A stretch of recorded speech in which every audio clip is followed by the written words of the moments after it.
이 시간 함께 은혜 나눌 말씀은 마태복음 4장 17절 말씀입니다. 이제 하나님의 말씀을 봉독해 드립니다. 이때부터 예수께서 비로소 전파하여 이르시되 회개하라 천국이 가까이 왔느니라 하시더라. 아멘.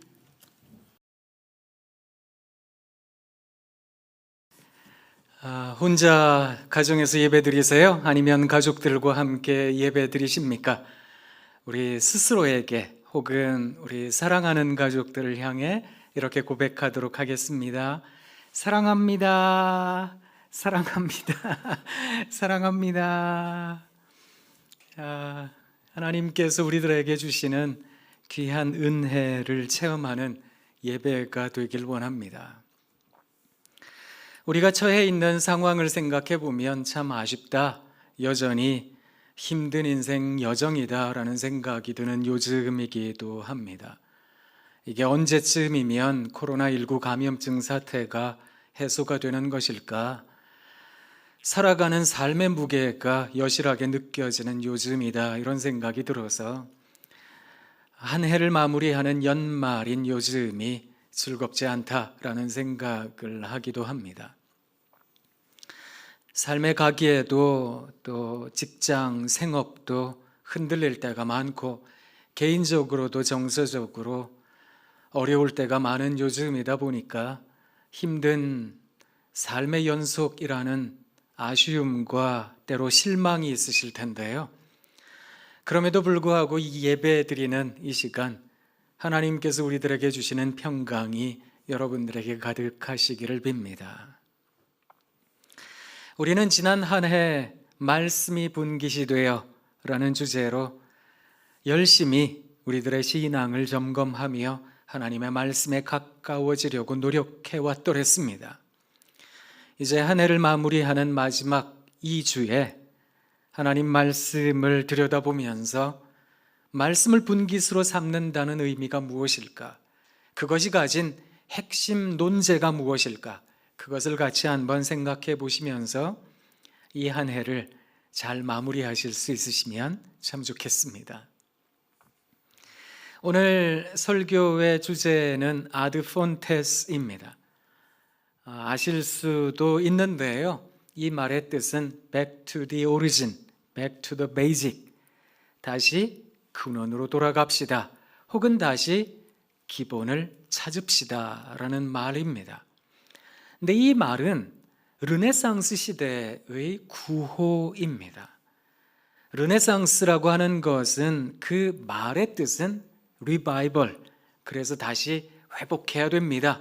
다시 부흥을 일으켜야 되겠습니다. 이런 뜻이기도 한데요. 이탈리아 반도에서 출현한 문예 대부흥 운동을 우리는 르네상스라고 이야기를 합니다. 14세기, 15세기 어간에 이루어진 이 르네상스 문예 대부흥 운동은 분명히 반짝이는 것은 있는데 문학도 그렇고 예술도 그렇고 굉장히 아름답고 웅장하기까지 한데 도대체 철학이 없어 보인다는 겁니다. 어떤 인식, 사고, 정체성이 마치 정체되어 있는 것처럼 이전의 첫 마음, 그 떨렸던 감동은 사라져버린 채 어떤 관습과도 같은 형식만 남아있는 것이 아닐까라는 생각을 참 많이 하게 되었다는 겁니다. 그래서 역사학자들은 이 르네상스를 일컬어 당시 중세시대 때 있었던 로마 교황청에 의해 이루어지게 되었던 교회의 교권주의, 그것에 대항한 어떤 인간성의 회복에 대한 운동이다, 이렇게 이야기를 하기도 하는데요. 당시 시대적인 정황을 살펴보자면 조금 더 깊은 의미를 우리는 이해할 수가 있겠습니다. 14세기, 15세기 그 어간을 생각해 보면 우리가 종교개혁 이것을 떠올릴 수도 있겠고 당시 있었던 중세시대 암흑기 이런 것들을 생각할 수도 있겠는데요. 시대적인 상황 가운데 대재앙을 유럽 전체 인구들은 경험해야 했던 때이기도 했더랬습니다. 우리가 잘 아는 패스트, 흑사병이 그때 발생했기 때문입니다. 1346년 혹은 7년이라고 알려져 있는데 그때부터 약 6년 내지 7년 동안 전체 유럽의 인구의 30%, 그러니까 당시 인구를 한 8천만 좀 넘는다 이렇게 여겼는데 그 가운데 2,600만 명 가까운 사람들이 죽었던 겁니다. 희생당했던 겁니다. 그러니까 이건 뭐 대재앙이나 다름없습니다 라고 생각할 수 있을 텐데요. 그 전염병으로 수많은 사람들이 목숨을 잃게 되었습니다. 지역에 따라서는 그 해당 나라의 전체 인구의 60% 정도가 희생당했다라고 이야기할 정도였으니까 집집마다 곡하는 소리가 끊이질 않았던 시대, 그때가 그 당시였다는 겁니다. 근데 사람들이 생각한 겁니다. 문학을 했던 사람들, 문화를 이끌었던 사람들, 예술했던 사람들, 분명히 찬란하다라고 이야기할 정도로 반짝반짝했었는데 그런 모든 문화적인 예술적인 여러 가지 모습들이 굉장히 발전했다고 여겼는데 근데 무엇인가 허망함을 많이 느꼈던 겁니다. 그래서 어떤 의식도 사라진 것 같고 기본적인 철학마저 무너진 것 같았던 그런 문학, 예술, 사회 전반에 걸쳐서 다시 한번 고대 그리스 로마 문화로 돌아가야 되는 것 아니겠습니까? 그러면서 이들은 아드폰테스라고 하는 구호를 외치게 되었던 겁니다. 그리고 우리가 잘 아는 소크라테스, 아리스토텔레스, 플라톤 이런 사람들의 철학을 들여다보았습니다. 그리고 도대체 예술이라고 하는 것이 어떻게 나타나게 된 걸까? 무엇을 바라고 원했던 것일까? 그것을 다시 한번 되찾고 싶어 했던 겁니다. 그래서 이 아드폰테스라고 하는 단어의 의미를 첫 마음을 회복하는 것, 처음 떨렸던 그 감동을 다시 한번 경험하는 것. 예전에는 분명 머리끝부터 발끝까지 오는 어떤 떨림이 있었습니다. 전율이 있었더랬는데 그 전율이 다 사라져버리고 이제는 형식만 남게 되었다. 회칠한 무덤과 같은 그런 형식주의에 빠지게 되었다. 그래서 이들은 근원으로 돌아가자라는 이야기를 했던 겁니다. 그런데 이 구호를 누가 그대로 차용했는가 하면 종교개혁가들이 이 구호를 차용하게 되었습니다. 그래서 다시 본질로 돌아가야 되겠습니다. 분명히 교회는 이만큼 큰 대성당을 갖게 되었습니다. 베드로 대성당, 시스티나 대성당, 이런 엄청난 화려하고 아름답고 웅장한 건물은 갖게 되었는데 로마 교권주의가 신앙을 아주 딱딱해져 버린 율법화에 만들어 버렸던 겁니다. 우리 예수님께서 말씀하셨던 구원의 은혜, 복음의 감동이라고 하는 것은 사라져 버리고 형식만 남게 된 당시 상황에서 종교개혁가들은 다시 근본으로 돌아가야 됩니다. 그리고서는 5가지 종교개혁가들의 5대 구호, 슬로건을 말하게 되었는데요. 우리가 너무 잘 아시는 것들이지요. 첫 번째, 솔라 스크립투라. 다시 한번 말씀으로 돌아가야 되겠습니다. 오직 하나님의 말씀입니다. 그 안에 오직 믿음이 있기 때문입니다. 솔라 피데를 외쳤던 겁니다. 그 믿음을 통해서야만 비로소 우리는 솔라 그라치아, 은혜를 발견할 수 있는 것입니다. 이 은혜는 오로지 예수 그리스도께 집중되어야 됩니다. 솔루스 크리스투스, 오직 예수 그리스도, 그리스도만이 우리들의 구세주이십니다. 이것을 믿는 믿음이야말로 솔리데오 글로리아, 하나님께 영광 돌리는 삶이 되는 것입니다. 이것을 외쳤던 겁니다. 그래서 이 5대 구호 슬로건을 외치면서 아드폰테스, 다시 본질로 돌아가야 되겠습니다. 그것을 외쳤던 겁니다.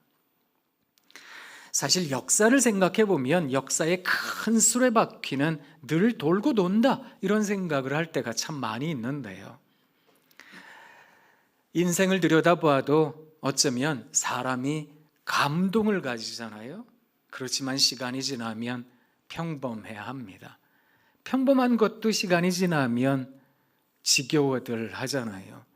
그것처럼 우리가 가지고 있었던 본래 마음, 그 마음을 생각해 보면 아주 떨리는 것들이었는데, 내 가슴을 뜨겁게 하는 것들이었는데, 그것이 어느덧 시간이 지나고 세월이 흐르다 보니까 그저 모습만 남게 되는, 형태만 남게 되는, 그것을 우리가 많이 경험하게 되는 것은 아닐까, 그런 생각을 합니다. 예전에 제가 대학에 다닐 때 중창단을 했었어요. 아유, 그때는 얼마나 좋았는지요. 그래서 선교 중창단이라 그래서 이곳저곳 다녔습니다. 새벽에도 가고 밤에도 가고 함께 모여서 몇 날 며칠 연습도 하고, 그래가지고 병원도 가고 군부대도 가고 밤늦게 다니면서 그렇게 열정적으로 했거든요. 근데 행복했어요. 너무너무 즐겁고 그게 너무너무 감사했거든요.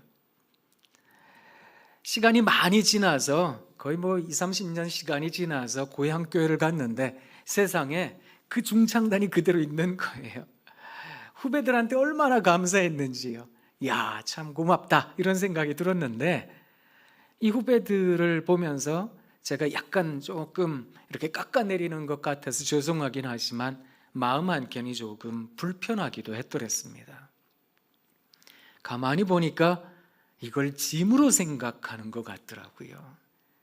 아, 이게 해야 하는, 이 시기에 이걸 해야 되고 저 시기엔 저걸 해야 되는 그런 프로그램으로 남아있구나, 이런 생각을 얼핏 하게 되어서 영 마음이 좀 씁쓸하다, 이런 생각을 하기도 했는데요. 시간이 지나면 감동은 사라지는 거겠지요.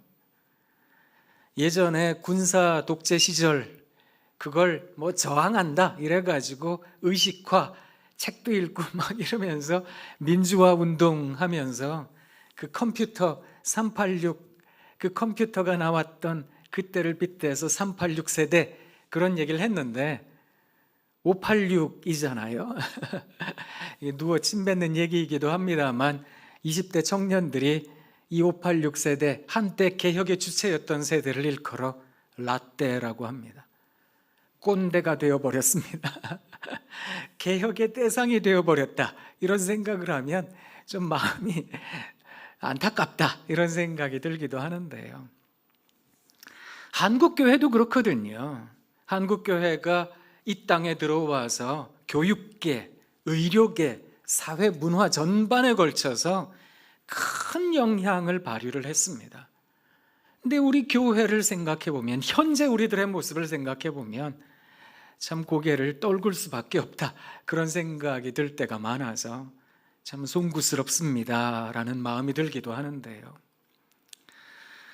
그게 우리들의 어쩌면은 사람의 모습은 아닐까, 이런 생각이 들기도 하는데, 그럼에도 불구하고 한 해를 마무리하는 이때 우리가 다시 한 번 더 아드 폰테스, 본질로 돌아가는, 기본을 되찾는 그런 우리들의 마음, 우리들의 자세여야 되는 것은 아닐까, 그런 생각을 해봅니다. 제가 여러분들이 가지고 있는 어떤 떨림, 전율이라는 측면에서 동시 하나를 읽어드릴 거예요. 이 동시를 들으시면서 마음속에 첫 번째로 드는 생각이 무엇인지를 한번 살펴보세요. 내 마음에 무슨 생각이 제일 먼저 들까? 그걸 한번 들여다보시면 좋겠는데, 제가 좋아하는 시인 가운데, 동시작가 가운데 서정홍이라는 선생님 계세요. 이분이 벽과 못이라는 시를 쓰셨는데 한번 들어보시면 좋겠습니다. 벽과 못. 이모한테 선물로 받은 사진 액자를 걸려고 아버지는 못질을 합니다. 벽이 단단해서 그런지 못이 몇 번이나 팅팅 튑니다. 제 몸에 다른 녀석이 들어와서 사는 게 싫은가 보다. 그러니 못이 이렇게 안 들어가지. 아버지는 겨우겨우 못을 다 받고 미안하다는 듯이 손바닥으로 벽을 툭툭 쳤습니다. 제 몸에 못 하나 들여놓고 벽은 아무 말이 없습니다. 어떠세요? 이 시를 딱 읽으시고 첫 번째 어떤 마음이 드세요? 이걸 마치 리트머스 시험지처럼 내 마음에 담긴 어떤 열정, 감성 이런 것들을 측정하실 수도 있겠는데 첫 번째 단계는 뭐냐 하면 이게 아주 좋은 단계이기도 하죠. 제가 원하는 단계이기도 한데요. 시를 읽으시면서 어떠셨어요?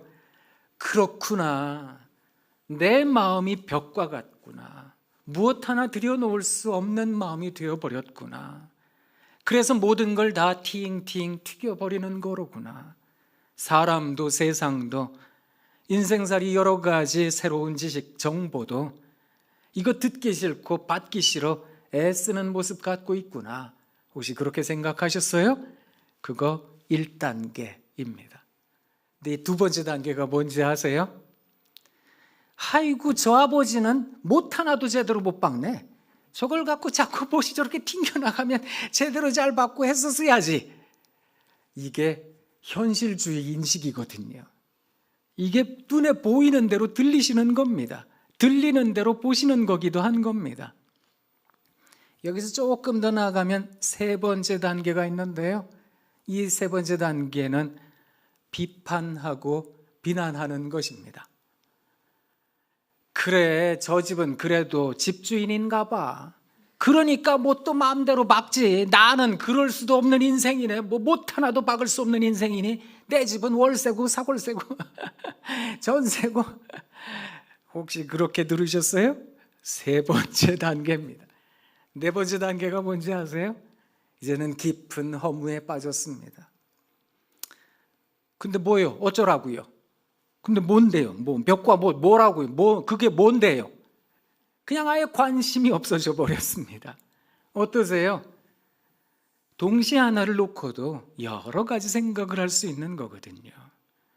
우리가 지난 한 해 말씀을 암송하고 읽기도 하고 필사를 해왔습니다.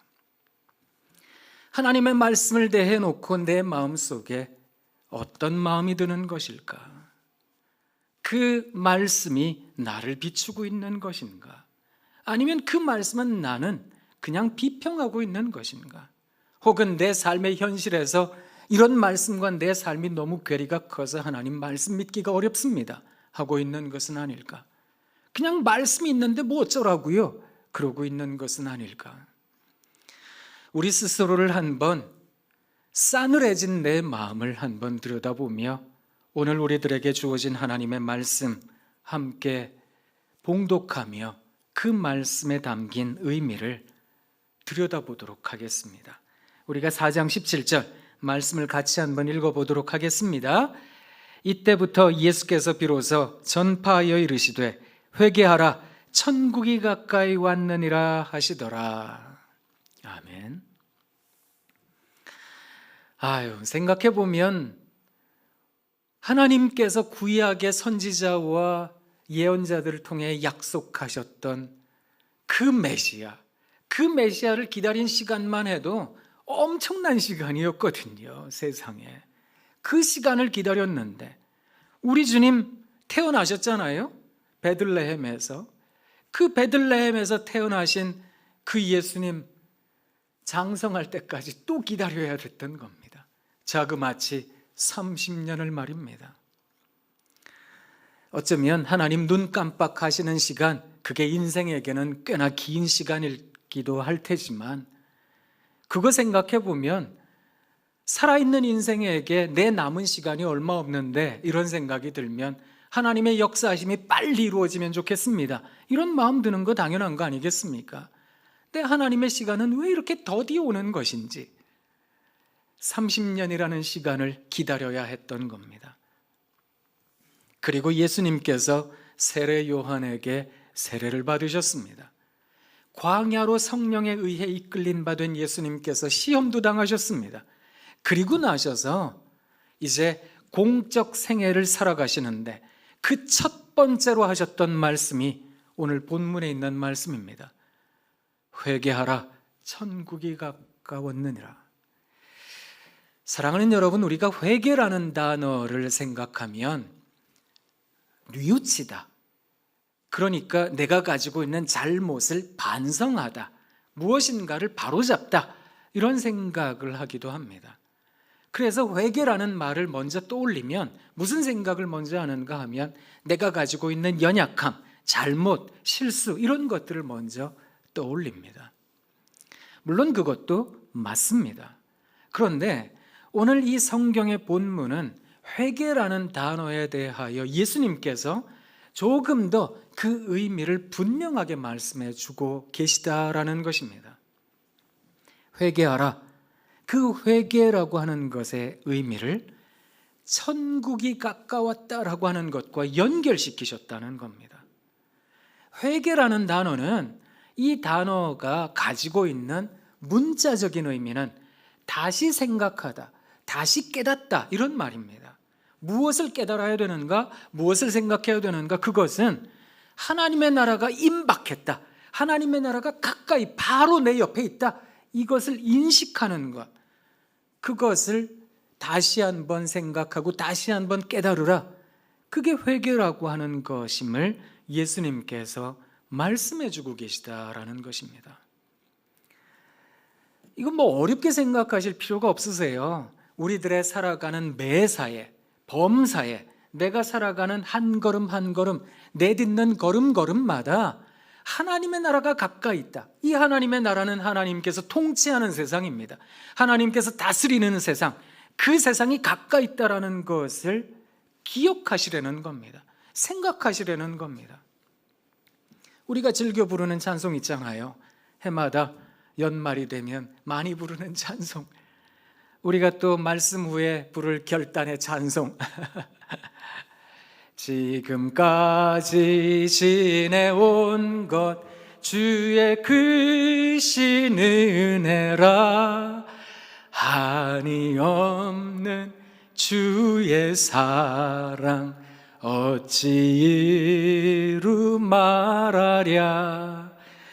자나깨나 주의 손이 항상